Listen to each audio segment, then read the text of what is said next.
नमस्कार साथियों, मैं मनोज बेनीवाल आपका स्वागत करता हूं भागीरथ एकेडमी के ऑनलाइन प्लेटफॉर्म पर।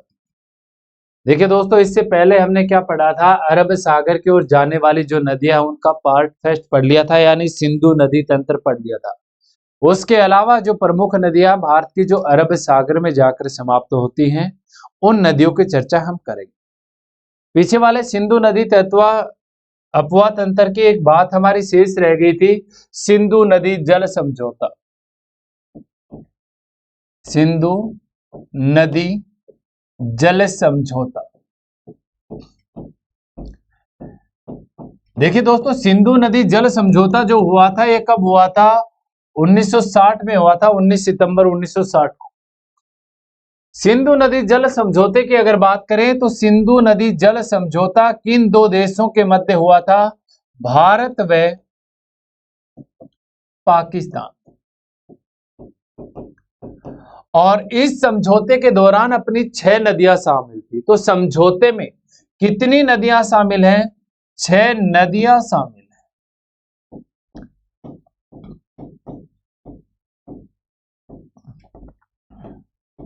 सिंधु नदी जल समझौता किन दो देशों के मध्य हुआ था? भारत व पाकिस्तान के मध्य हुआ था। भारत का जो प्रधानमंत्री था इस समय, पीएम, वो आपका कौन था? पंडित जवाहरलाल नेहरू था। भारत का प्रधानमंत्री कौन था? पंडित जवाहरलाल नेहरू। पाकिस्तान का जो प्रधानमंत्री था इस समय, तो पाकिस्तान का प्रधानमंत्री था अयूब खान। इन दोनों प्रधानमंत्रियों के मध्य समझौता हुआ था। सिंधु नदी जल समझौते के अनुसार भारत व पाकिस्तान का अनुपात क्या है? तो दोस्तों अनुपात है ये 1:4, यानी ज्यादा हिस्सा किसको दिया गया था? पाकिस्तान को दिया गया था, और कम हिस्सा किसको दिया गया था? भारत को दिया गया था। अभी मैंने आपको बताया कि इस समझौते के दौरान टोटल कितनी नदियां इस समझौते में शामिल हुई थी? तो वो दोस्तों 6 नदियां शामिल हुई थी। 6 नदियां कौन कौन सी है मैं आपको बता देता हूं। देखिए दोस्तों, एक तो है इस समझौते के दौरान सिंधु नदी,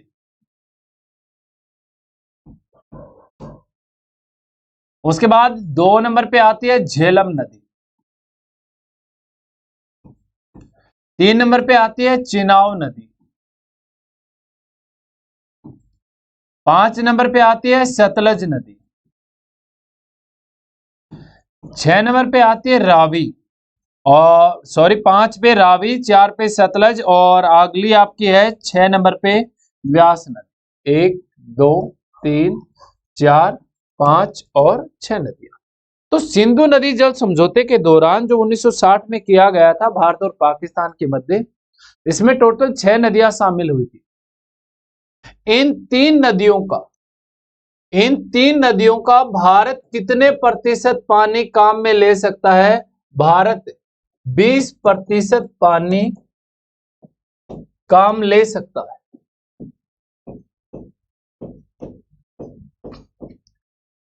तो ऊपर वाली जो 3 नदियां कौन कौन सी? सिंधु, झेलम और चिनाब, इनका भारत 20%।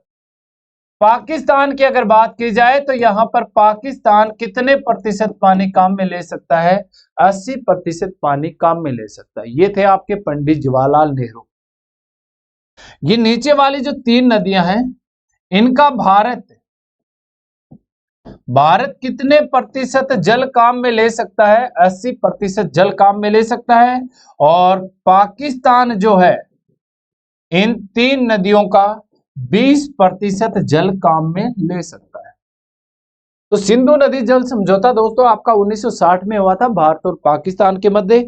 भारत की तरफ से इस समझौते पर जो हस्ताक्षर किए गए थे वो पंडित जवाहरलाल नेहरू के द्वारा, और पाकिस्तान की तरफ से जो किए गए थे वो किसके द्वारा किए गए थे? अयूब खान के द्वारा किए गए। अगर डायरेक्ट आपको समझौता का अनुपात पूछा जाए कि भारत व चीन का अनुपात, भारत व पाकिस्तान का अनुपात कितना है, तो 1:4 है। अलग अलग नदियों के आधार पर पूछा जाए तो यहां पर भी आप बता सकते हैं, यहां पर भारत तो है, पाकिस्तान का वही रह जाएगा। भारत का जो है वो 1, और पाकिस्तान का है वो कितना रह जाएगा? 4। यहां पर भारत का 4 और पाकिस्तान का एक रह जाएगा। उसके बाद देखिए दोस्तों आगे की बात करते हैं, आगे चलते हैं अपनी क्लास को लेके। अरब सागर की ओर जाने वाली जो अगली नदियां थी वो कौन सी थी? तो देखिए दोस्तों अगली जो नदी आती है वो हमारी आती है अरब सागर की ओर जाने वाली नदियों में लूणी नदी। लूणी नदी की अगर बात की जाए तो लूणी नदी का प्रवाह क्षेत्र अभी मैं आपको बता देता हूं। देखिए दोस्तों लूणी नदी का जो प्रवाह क्षेत्र है वो किस प्रकार से, लूणी नदी का प्रवाह क्षेत्र हमारे भारत में यानी राजस्थान से निकलेगी।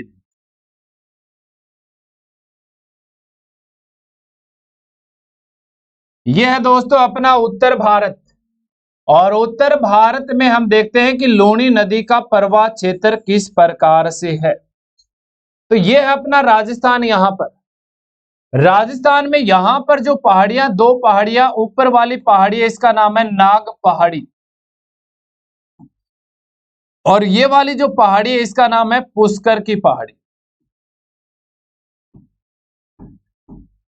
ये दोनों ही पहाड़ियां किस पर्वतमाला की हैं? अरावली की, अरावली पर है। दोनों पहाड़ियां नाग पहाड़ियां और पुष्कर की पहाड़ियां वैसे राजस्थान के अजमेर जिले में आती हैं। यहां से ऊपर से निकलने वाली ये वाली जो नदी और एक नीचे से निकलने वाली ये वाली नदी है, दोनों धाराएं मिलने के बाद राजस्थान के बाद गुजरात, और गुजरात के बाद ये वाला जो क्षेत्र है इसका नाम है कच्छ का रण, कच्छ का रण। तो ये जो नदियां है, ये नदी है जाकर कहां पर विलुप्त हो जाती है?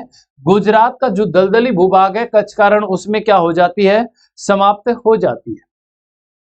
उसके बाद देखिए दोस्तों नाग पहाड़ी से निकलने वाली जो नदी है इसे बोला जाता है सागरमती। तो नाग पहाड़ी से निकलने वाली जो धारा है उसे तो क्या बोलते हैं? सागरमती नदी के नाम से इसे जाना जाता है।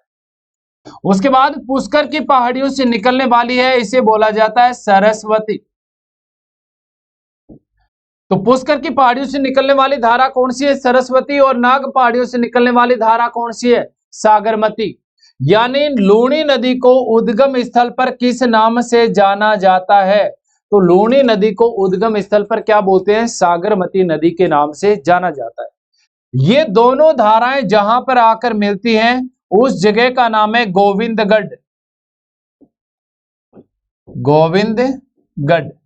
और गोविंदगढ़ के बाद इसे किस नाम से जाना जाता है? लूणी नदी के नाम से जाना जाता है। गोविंदगढ़ के बाद इसे किस नाम से जाना जाता है? लूणी नदी के नाम से जाना जाता है। उसके बाद देखिए दोस्तों आगे ये राजस्थान, और राजस्थान के बाद ये नदी कहां पे चली जाती है? गुजरात में चली जाती है, और गुजरात के कच्छ के रण में क्या हो जाती है? विलुप्त हो जाती है। फिर इस नदी की विशेषताएं अगर देखी जाए तो देखिए दोस्तों इस नदी को लूणी नदी को, लूणी नदी को मीठे व खारे पानी की नदी कहा जाता है। मीठे व खारे पानी की नदी किस नदी को कहा जाता है? लूणी नदी को कहा जाता है। लूणी नदी को हम क्या बोलते हैं? मीठे व खारे पानी की नदी। अभी हम देखते हैं कि मीठे व खारे पानी की नदी क्यों कहा जाता है। देखिए दोस्तों यहां पर राजस्थान का एक जिला है जो अभी नया बनाया गया था, पहले वो क्षेत्र आता था बाड़मेर जिले में। यहां पर जो जिला बनाया गया उसका नाम है बालोतरा, और बालोतरा से पहले ये वाला जो प्रवाह क्षेत्र है यहां पर इस नदी का पानी किस प्रकार का है? मीठा। और बालोतरा के बाद इस नदी का पानी किस प्रकार का हो जाता है? खारा हो जाता है। देखिए दोस्तों बालोतरा से पहले इस नदी का पानी मीठा क्यों है? क्योंकि बालोतरा तक इस नदी का जो प्रवाह क्षेत्र है, ये वाला जो प्रवाह क्षेत्र है, प्रवाह है क्षेत्र किस प्रकार के क्षेत्र में है? पहाड़ी क्षेत्र में है। तो बालोतरा तक ये नदी पहाड़ी क्षेत्र में प्रवाहित होती है। बालोतरा के बाद ये वाली आपकी जो नदी है ये कहां पर प्रवाहित होती है? मरुस्थल में। और आपका जो मरुस्थल है ये टेथिस सागर का अवशेष है। मरुस्थल किसका अवशेष है? टेथिस सागर का। तो यहां तक तो पहाड़ी क्षेत्र में प्रवाहित होने के कारण इस नदी का जल है वो मीठा रहता है। और बालोतरा के बाद पूर्णतया मरुस्थल में प्रवाहित होती है। तो ये मरुस्थल है, टेथिस सागर का अवशेष है। यहाँ की मिट्टी में नमक की मात्रा पाई जाती है और नमक क्या होता है, घुलनशील होता है। तो नमक मिलने के कारण इस नदी का पानी है वो किस प्रकार का हो जाता है, खारा हो जाता है। उसके बाद देखिए दोस्तों, इस नदी को एक उपनाम से और से जाना जाता है। एक इस नदी का उपनाम और क्या है, अंतः सलीला नदी। अंतः सलीला नदी भी इसे कहा जाता है। और अंतः सलीला नदी किस विद्वान के द्वारा कहा गया था, कालिदास के द्वारा। जो आपके महान कवि थे कालिदास, उनके द्वारा लूणी नदी को किस नाम से पुकारा गया था, अंतः सलीला नदी के नाम से पुकारा गया था। उसके बाद देखिए दोस्तों, राजस्थान में इस नदी पर दो बांध बनाए गए हैं, दो डैम बने हुए हैं, एक तो यहां पर और एक आपका यहां पर। पहला है जिसका नाम है जसवंत सागर। जसवंत सागर, जसवंत सागर डैम तो राजस्थान के जोधपुर जिले में है। और आगे वाला ये वाला जो डैम है इसका नाम है नाकोड़ा, नाकोड़ा बांध। तो अपना नाकोड़ा बांध है वो भी राजस्थान में ही है, बाड़मेर जिले में आता है। तो उसके बाद ये दोस्तों गुजरात में जाती है और गुजरात के जो दलदली क्षेत्र है कच्छ का रण, जिसे हम क्या बोलते हैं, कच्छ का रण बोलते हैं, यहां पर आने के बाद ये नदी क्या हो जाती है, विलुप्त हो जाती है। तो ये थी दोस्तों हमारी लूणी नदी।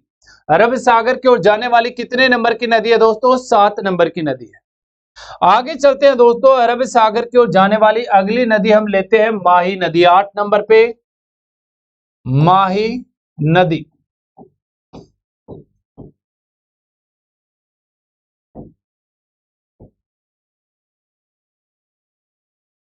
अब देखिए दोस्तों, माही नदी का जो प्रवाह क्षेत्र है वो किस प्रकार से है। इसमें पूरे भारत की आवश्यकता नहीं पड़ेगी, अब हमें प्रायद्वीपीय भारत की आवश्यकता पड़ेगी। प्रायद्वीप का मतलब वह स्थल जो 3 और किससे घिरा होता है, जल से घिरा होता है, तो उसे हम क्या बोलते हैं, प्रायद्वीप बोलते हैं। अब माही नदी है वो इस प्रकार से प्रवाहित होती है दोस्तों, ये है माही नदी। और माही नदी का जो उद्गम होता है वो मध्य प्रदेश में कहां से होता है, मेहंद झील से होता है। मेहंद झील कौन से स्टेट में आती है, मध्य प्रदेश में आती है। यह नदी भारत के 3 स्टेटों में प्रवाहित होती है। कितने स्टेटों में प्रवाहित होती है, 3 स्टेटों में प्रवाहित होती है। मैं बता देता हूं, एक तो आपका मध्य प्रदेश, और ये वाला जो इससे ऊपर वाला है ये वाला है राजस्थान। उसके बाद ये वाला जो इस साइड में आपका स्टेट है ये है दोस्तों गुजरात। तो माही नदी मध्य प्रदेश में मेहंद झील से निकलने के बाद उत्तर की ओर जाती है, उत्तर से फिर वापस दक्षिण की ओर आती है। तो इस नदी का जो प्रवाह क्षेत्र है, प्रवाह है क्षेत्र, वो किसके समान है, अंग्रेजी वर्णमाला के अक्षर, अंग्रेजी वर्णमाला के अक्षर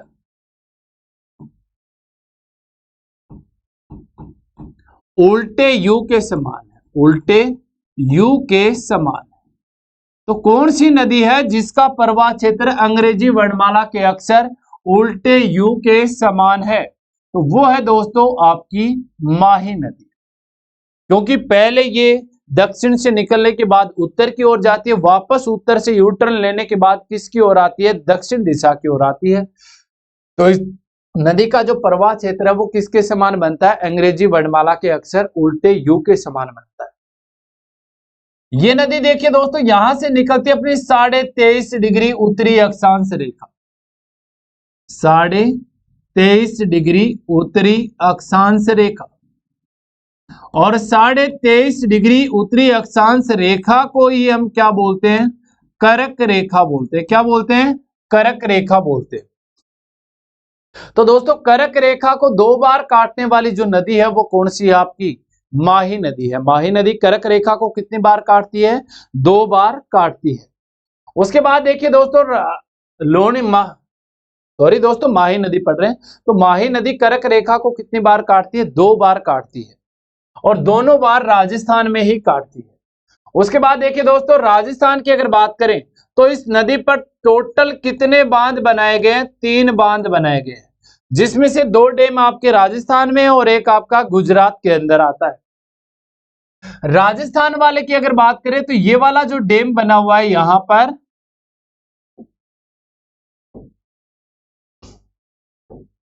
ये वाला जो यहां पर डैम बना हुआ है इसका नाम है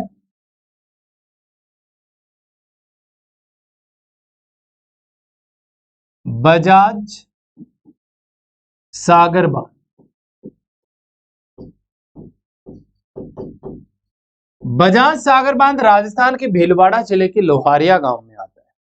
बजाज सागर बांध का जो नामकरण किया गया था, नाम जो रखा गया था, वो नीम का थाना के जो स्वतंत्रता सेनानी थे जमना लाल बजाज, तो इसका नाम किसके नाम पर रखा गया था? जमना लाल बजाज के नाम पर इसका नाम रखा गया था। और जमना लाल बजाज को गांधी का 5वां पुत्र कहा जाता है। तो दोस्तों गांधी का 5वां पुत्र किसे कहा जाता है? जमना लाल बजाज को कहा जाता है। जमना लाल बजाज को गांधी का 5वां पुत्र कहा जाता है। उसके बाद देखिए दोस्तों, बजाज सागर बांध की अगर राजस्थान की दृष्टि से विशेषता देखी जाए तो ये राजस्थान का सबसे लंबा बांध है। राजस्थान का सबसे लंबा बांध है, इसकी लंबाई 3109 मीटर है। तो दोस्तों राजस्थान का जो सबसे लंबा बांध है वो कौन सा है? बजाज सागर बांध है, जो कौन सी नदी पर बना हुआ है? माही नदी पर बना हुआ है। फिर देखिए दोस्तों, दूसरा एक और यहीं पर राजस्थान के बांसवाड़ा जिले में बना हुआ, बोरखेड़ा गांव में, और इसका नाम है कागदी पिक अप बांध। पिक अप बांध, तो कागदी पिक अप बांध वो है, वो भी राजस्थान में। पिक अप बांध का मतलब क्या होता है दोस्तों? जिसमें नदी के बहाव क्षेत्र से पानी नहीं जाता है, लिफ्टों के माध्यम से जिस नदी में जिस डैम में पानी चढ़ाया जाता है, उस बांध के सामने आपको हमेशा क्या लिखा हुआ मिलेगा? पिक अप बांध मिलेगा। उसके बाद देखिए दोस्तों, गुजरात की अगर बात करें तो गुजरात में एक और डैम बना हुआ है इस नदी के ऊपर, और गुजरात में जो डैम बना हुआ उसका नाम क्या है? कंढाना बांध। तो इस नदी पर गुजरात में बनाया गया जो डैम है उसका नाम क्या है? कंढाना बांध है। मैंने बताया था दोस्तों टोटल 3 डैम बने हुए हैं, बजाज सागर बांध, कागदी पिकअप बांध और कंढाना बांध, जिसमें से 2 राजस्थान में। कागदी पिकअप बांध कहां पे है? राजस्थान में। बजाज सागर बांध भी आपका कहां पर है? राजस्थान में। और कंढाना बांध दोस्तों आपका कहां पर है? गुजरात के अंदर। उसके बाद देखिए दोस्तों, ये नदी आगे जाकर अरब सागर की कौन सी खाड़ी में, देखो यहां पर खाड़ी का निर्माण हो रहा है, वह जलीय भाग जो 3 ओर स्थल से घिरा है। तो ये 3 ओर किससे घिरा हुआ है? स्थल से घिरा हुआ। तो यहां पर खाड़ी बनेगी और इस खाड़ी का नाम है दोस्तों खंबात की खाड़ी। खंबात की खाड़ी। तो अंततः इस नदी का जो संगम होता है वो अरब सागर की कौन सी खाड़ी में होता है? खंबात की खाड़ी में होता है। ये थी दोस्तों अरब सागर की ओर जाने वाली 8 नंबर की नदी। उसके बाद दोस्तों आगे चलते हैं अगली नदी की तरफ। अगली नदी 9 नंबर पे हम लेके जा रहे हैं नर्मदा नदी। ये महत्वपूर्ण नदी है दोस्तों। अब महत्वपूर्ण नदी क्यों है आप देख लीजिएगा खुद।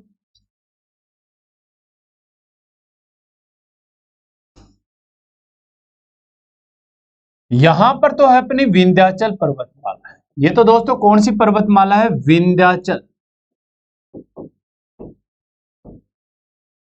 और इसी के समांतर देखिए दोस्तों इसके दक्षिण में ये वाली है सतपुड़ा पर्वतमाला। सतपुड़ा पर्वतमाला। उसके बाद देखिए दोस्तों इन दोनों के बीचों बीच, इन दोनों के बीचों बीच जो बहने वाली नदी है वो है आपकी नर्मदा नदी। तो नर्मदा नदी आप दोस्तों देख सकते हैं कौन सी दिशा से कौन सी दिशा की ओर बह रही है? पूर्व से पश्चिम की ओर। तो अगली विशेषता क्या है दोस्तों? पूर्व से पश्चिम की ओर, पूर्व से पश्चिम की ओर बहने वाली सबसे लंबी नदी है, सबसे लंबी नदी है। तो पूर्व से पश्चिम की ओर बहने वाली सबसे लंबी जो नदी है दोस्तों वो कौन सी है? नर्मदा नदी। और नर्मदा नदी की जो लंबाई है वो है 1312 किलोमीटर। लंबाई कितनी है दोस्तों? 1312 किलोमीटर। इस नदी का जो उद्गम होता है वो यहां पर देखिए दोस्तों, ये वाला महादेव श्रेणी में एक पठार बना हुआ जिसका नाम है अमरकटक का पठार। अमरकटक का पठार। और अमरकटक का पठार दोस्तों कौन से स्टेट में आता है? मध्य प्रदेश में आता है। कौन से स्टेट में आता है? मध्य प्रदेश में आता है। मध्य प्रदेश से निकलती है। मध्य प्रदेश के बाद देखिए दोस्तों, इस नदी का प्रवाह क्षेत्र मध्य प्रदेश, महाराष्ट्र और गुजरात में है। तो इस नदी का प्रवाह क्षेत्र कितने स्टेटों में है? 3 स्टेटों में है, मध्य प्रदेश, महाराष्ट्र और गुजरात। किन 2 पर्वतमालाओं के मध्य प्रवाहित होती है? तो ये वाली सतपुड़ा पर्वतमाला और विंध्याचल पर्वतमाला के मध्य प्रवाहित होती है। कितने राज्यों में? 3 राज्यों में, महाराष्ट्र, मध्य प्रदेश और गुजरात।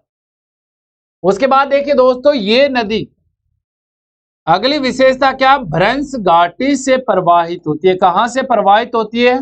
भ्रंश घाटी से प्रवाहित होती है। भ्रंश घाटी का मतलब क्या होता है दोस्तों? जो समतल भूभाग है उसका कुछ धसा हुआ, नीचे की ओर जो धसा हुआ क्षेत्र होता है, एरिया होता है, उसे क्या बोला जाता है? भ्रंश घाटी बोला जाता है। तो ये नदी भ्रंश घाटी से प्रवाहित होती है। अगली विशेषता क्या है दोस्तों? इसकी अगली विशेषता क्या है? यह नदी डेल्टा नहीं बनाती है। डेल्टा नहीं बनाती है, डेल्टे का निर्माण नहीं करती है नदी। तो किसका निर्माण करती है? जवारद मुख, जवारद मुख या एस्चुरी का निर्माण करती है। जवारद मुख या एस्चुरी का निर्माण करती है।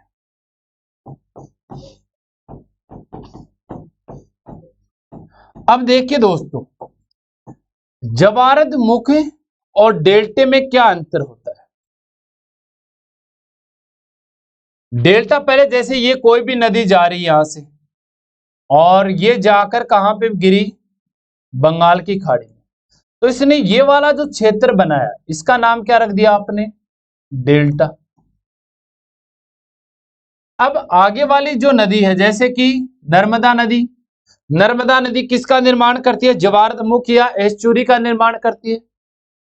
तो जैसे कि ये वाली नदी है, ये सीधी जाकर किसके अंदर गिर गई? बंगाल की खाड़ी में।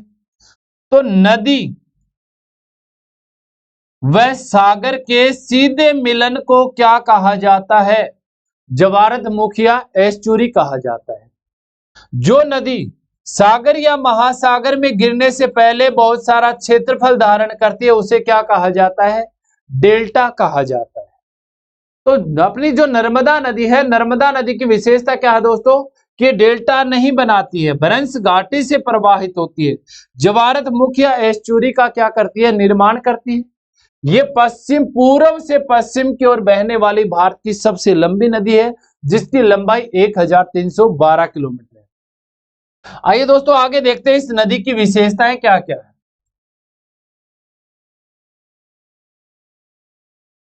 तो ये मैंने आपको बताया था दोस्तों सतपुड़ा पर्वतमाला, और इसी के समांतर ये थी आपकी विंध्याचल,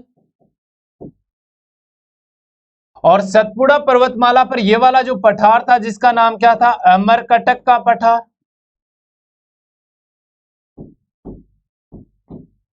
और अमरकटक का पठार था दोस्तों वो आपके किस स्टेट में था? मध्य प्रदेश में था।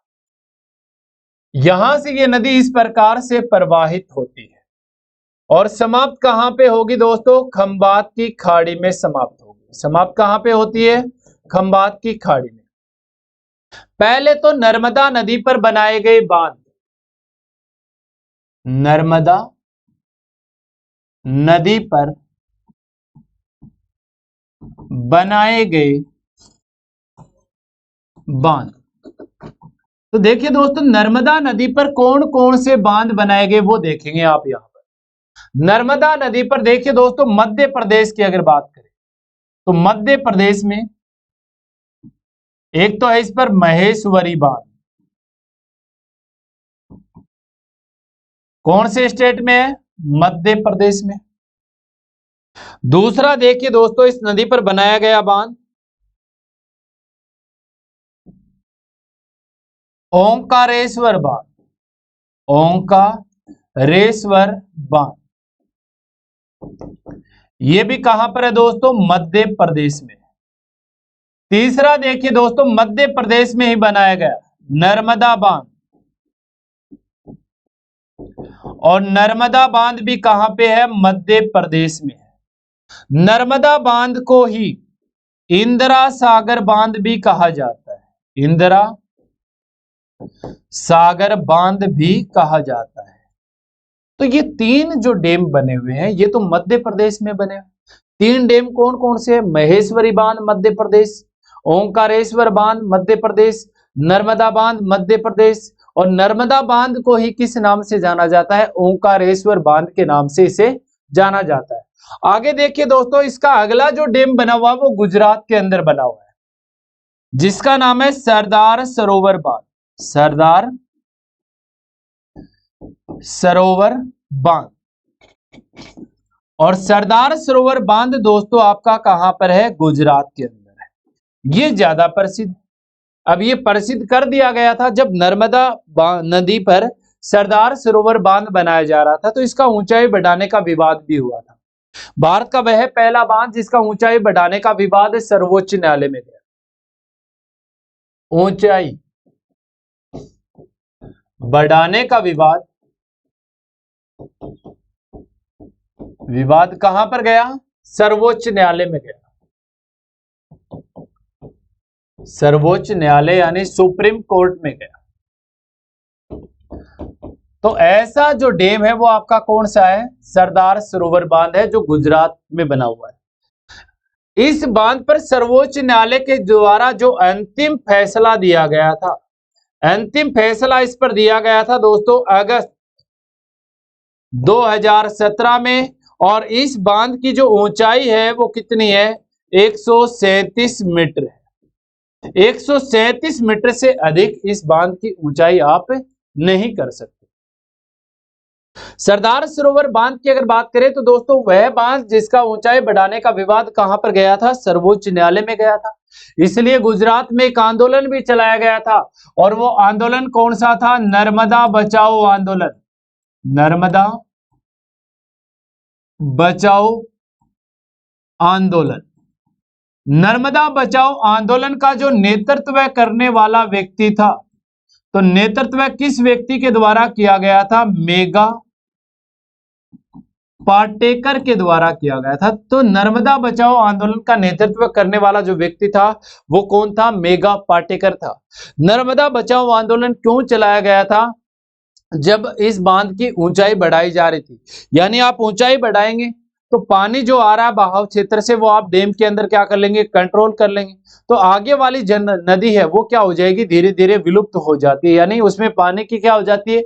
कमी हो जाती है। इसलिए वहां की जनता के द्वारा एक आंदोलन चलाया गया था जिसका नाम क्या रखा गया था? नर्मदा बचाओ आंदोलन। जिसका नेतृत्व यानी मुख्य नेतृत्व करने वाला जो व्यक्ति था वो कौन था? मेगा पाटेकर था। उसके बाद देखिए दोस्तों, नर्मदा नदी के द्वारा बनाए गए जलप्रपात। तो नर्मदा नदी कौन कौन से जलप्रपातों का निर्माण करती है, यानी निकलती कहां से है? अमरकटक के पठार से।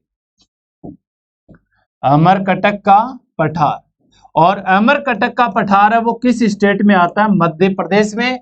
यहां से निकलने के बाद दोनों पर्वतमालाओं के मध्य प्रवाहित होती है। उसके बाद देखिए दोस्तों, इस नदी के द्वारा बनाए गए जलप्रपात, नर्मदा नदी पर प्रमुख जलप्रपात, प्रमुख जलप्रपात। तो नर्मदा नदी पर प्रमुख जलप्रपात कौन कौन से यहां पर आप देखेंगे? पहला आता है भेड़ा घाट के समीप धुआंधार जलप्रपात। धुआंधार जलप्रपात। और धुआंधार जलप्रपात है कौन से स्टेट में? मध्य प्रदेश में, भेड़ाघाट के समीप। धुआंधार जलप्रपात को ही क्या कहा जाता है? संगमरमर का जलप्रपात। संगमरमर जलप्रपात भी इसे ही कहा जाता है। उसके बाद देखिए दोस्तों, दूसरा यहीं पर मध्य प्रदेश में आता है जिसका नाम है कपिल धारा जलप्रपात। कपिल धारा जलप्रपात। तो कपिल धारा जलप्रपात भी कहां पर है? मध्य प्रदेश में। तीसरा यहीं पर आता है मध्य प्रदेश में जिसका नाम है सशस्त्र जलप्रपात। और सशस्त्र जलप्रपात भी दोस्तों कहां पर है? मध्य प्रदेश। तो मध्य प्रदेश में यह नदी कितने जलप्रपात बनाती है? 3 जलप्रपात बनाती है। धुआंधार जलप्रपात, जिसे संगमरमर जलप्रपात भी कहा जाता है, कपिल धारा जलप्रपात, और तीसरा है दोस्तों आपका संगमरमर जलप्रपात। उसके बाद देखिए दोस्तों, एक जलप्रपात इस पर गुजरात में भी बनता है जिसका नाम है येन जलप्रपात। और येन जलप्रपात दोस्तों कहां पर है? गुजरात स्टेट में आता है। ये दोस्तों इस नदी पर बनाए गए जलप्रपात हो गए। फिर देखिए दोस्तों, इस नदी पर एक प्रमुख परियोजना बनी हुई है। और प्रमुख परियोजना आपकी कौन सी बनी हुई है? ये वाला जो सरदार सरोवर बांध था, सरदार सरोवर बांध से एक परियोजना निकाली गई है। और सरदार सरोवर बांध से कौन सी परियोजना निकाली गई वो अभी मैं आपको बता देता हूं। तो यहां पर बना हुआ आपकी नर्मदा नदी पर सरदार सरोवर बांध। सरदार सरोवर बांध। और सरदार सरोवर बांध से एक परियोजना निकाली गई है। उस परियोजना का नाम है नर्मदा सिंचाई परियोजना। नर्मदा सिंचाई परियोजना। और नर्मदा सिंचाई परियोजना की अगर बात करें तो दोस्तों ये 4 राज्यों की संयुक्त परियोजना है। कितने राज्यों की मिश्रित या संयुक्त परियोजना है? 4 राज्यों की। 4 राज्य कौन कौन से आपके? एक तो इसके अंदर आ गया गुजरात, एक आ गया मध्य प्रदेश, एक आ गया महाराष्ट्र, यानी इन 3 राज्यों में तो यह नदी प्रवाहित होती है। और चौथा जो स्टेट है वो आपका कौन सा है दोस्तों? राजस्थान। तो ये जो परियोजना है ये कितने राज्यों की संयुक्त परियोजना? 4 राज्यों की संयुक्त परियोजना, गुजरात, मध्य प्रदेश, महाराष्ट्र, गुजरात। अंत में है नर्मदा नदी। तो लास्ट में नर्मदा नदी कहां पर आकर समाप्त हो जाती है? अरब सागर में। कौन सी खाड़ी में? खंबात की खाड़ी में दोस्तों समाप्त हो जाती है। तो ये थी दोस्तों अपनी प्रमुख जो नदी थी, मैंने बताया था ये आपके लिए महत्वपूर्ण नदी है जिसका नाम है नर्मदा नदी। उसके बाद देखिए दोस्तों, अगली जो इसी के समांतर बहने वाली जो नदी आती है वो कौन सी? ये बीच से थी आपकी सतपुड़ा पर्वतमाला। सतपुड़ा पर्वतमाला। और सतपुड़ा पर्वतमाला पर यहां पर बना हुआ है बैतूल का पठार। बैतूल का पठार। और बैतूल का पठार दोस्तों किस स्टेट में आता है? मध्य प्रदेश में आता है। बैतूल का पठार कहां पे आता है? मध्य प्रदेश में आता है। मध्य प्रदेश से निकलने के बाद अपनी ताप्ती नदी, कौन सी नदी पढ़ रहे हैं हम? ताप्ती नदी। तो ताप्ती नदी देखिए दोस्तों अपने कितने नंबर की नदी है?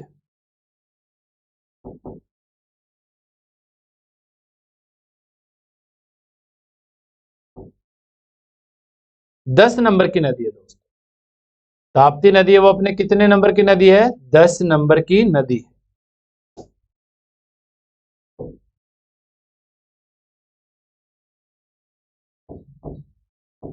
कितने नंबर पे आती है? 10 नंबर पे आती है।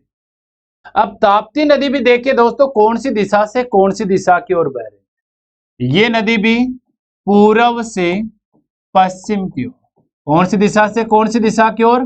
पूर्व से पश्चिम की ओर बहने वाली ये दूसरी सबसे लंबी नदी है। पूर्व से पश्चिम की ओर बहने वाली दूसरी लंबी नदी, दूसरी लंबी नदी। इस नदी की जो लंबाई है दोस्तों वो कितनी है? 724 किलोमीटर है। तो पूर्व से पश्चिम की ओर बहने वाली जो दूसरी सबसे लंबी नदी है वो कौन सी है? ताप्ती नदी है। ताप्ती नदी का उद्गम बैतूल के पठार मध्य प्रदेश से होता है। उसके बाद ये नदी महाराष्ट्र, महाराष्ट्र के बाद ये नदी गुजरात। तो कितने राज्यों में प्रवाहित होती है? 3 राज्यों में। नर्मदा नदी के समांतर और सतपुड़ा पर्वतमाला की कौन सी दिशा से? दक्षिण दिशा से प्रवाहित होती है। मध्य प्रदेश, महाराष्ट्र और गुजरात में प्रवाहित होती है। अंततः ये नदी भी देखिए दोस्तों किसका निर्माण करेगी? जवारद मुख का निर्माण करेगी। ये नदी भी जवारद मुख का निर्माण करती है। इसका मतलब क्या नहीं बनाती? ये नदी भी डेल्टा नहीं बनाती। गुजरात में इस नदी के ऊपर 2 परियोजनाएं बनाई गई हैं। और तो गुजरात में इस नदी पर 2 परियोजनाएं कौन कौन सी हैं? पहली है कांकर पार परियोजना और दूसरी है ऊंकाई परियोजना। तो ये दोनों परियोजनाएं ताप्ती नदी पर किस स्टेट में बनाई गई है? गुजरात के अंदर बनाई गई है। देखिए दोस्तों इस नदी का संगम भी कहां पे होता है? अरब सागर में। और अरब सागर में कौन सी खाड़ी में? खंबात की खाड़ी में इस नदी का क्या होता है? संगम होता है, यानी समाप्त हो जाती है, खंबात की खाड़ी में गिरती है आकर। उसके बाद देखिए दोस्तों अगली नदी हम लेके चलते हैं अरब सागर की ओर जाने वाली। अरब सागर की ओर जाने वाली जो ये आपकी लास्ट और मोस्ट नदी है, यहां पर हमारी एक पर्वतमाला बनी हुई इस प्रकार से, जिस पर्वतमाला का नाम है सह्याद्री पर्वतमाला। कौन सी पर्वतमाला है? सह्याद्री पर्वतमाला। सह्याद्री पर्वतमाला को ही दोस्तों पश्चिमी घाट पर्वतमाला भी कहा जाता है। यहां पर कर्नाटक का एक जिला आता है जिसे हम बोलते हैं शिमोगा जिला। शिमोगा जिला किस स्टेट का है? कर्नाटक का है। तो कर्नाटक के शिमोगा डिस्ट्रिक्ट से निकलने वाली ये वाली जो नदी है, इस नदी का नाम है शरावती नदी। शरावती नदी कौन सी पर्वतमाला से निकलेगी? सह्याद्री पर्वतमाला से निकलेगी। इन्हें आप शिमोगा की पहाड़ियां भी बोल सकते हैं। ये नदी हम क्यों पढ़ रहे हैं? हालांकि बहाव क्षेत्र में सबसे छोटी लग रही है, केवल निकलती और समाप्त हो जाती। तो ये नदी हम इसलिए पढ़ रहे हैं कि ये नदी भारत का सबसे ऊंचा जलप्रपात बनाती है। भारत का सबसे ऊंचा जलप्रपात। तो भारत का सबसे ऊंचा जो जलप्रपात है दोस्तों वो कौन सा है? भारत का सबसे ऊंचा जलप्रपात है जोग जलप्रपात। कौन से स्टेट में आता है? कर्नाटक में आता है। और कर्नाटक के कौन से जिले में है? शिमोगा जिले में है। भारत का सबसे ऊंचा जलप्रपात। ऊंचाई, ऊंचाई दोस्तों इसकी 255 मीटर है। तो जोग जलप्रपात की जो ऊंचाई है वो कितनी है? 255 मीटर है। जोग जलप्रपात के अन्य नाम, तो इसे अन्य किन नामों से जाना जाता है? तो जोग जलप्रपात के अन्य नाम, एक तो देखिए दोस्तों इसे बोला जाता है गैरसप्पा जलप्रपात, और एक इसे बोला जाता है गांधी जलप्रपात।